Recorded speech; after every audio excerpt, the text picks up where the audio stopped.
Hello. I'm outside today. Let's build a giant pumpkin guy. The first step to build this guy was finding some logs in the woods. Luckily, I found a tree that was already down, and I went out there and cut some branches off of it, dragged them back to the house, and then I put them in my miter saw, which is a terrible idea because logs aren't straight. But I did it anyway because I like to live my life on the edge. I cut a 22.5-degree angle on these logs to create a knee effect.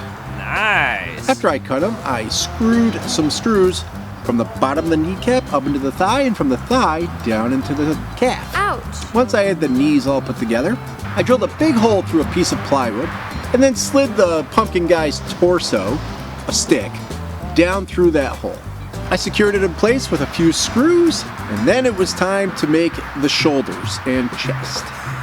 I cut a piece of plywood with a torso type shape, and then I screwed some PVC to the back of this plywood. I'm going to slide the sticks I'm using for the arms into these pieces of PVC and then put a screw through the PVC into those sticks. After I had the whole thing together, I brought it over to the spot where it was going to go.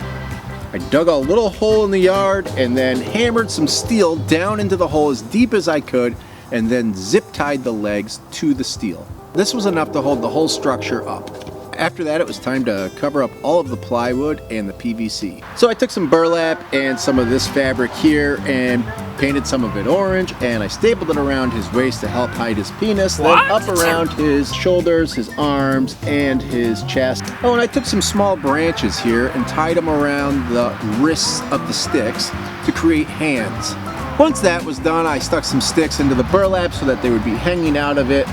And then I just added some of these little pieces of string, and that was it, a giant pumpkin man. And I think he came out pretty good.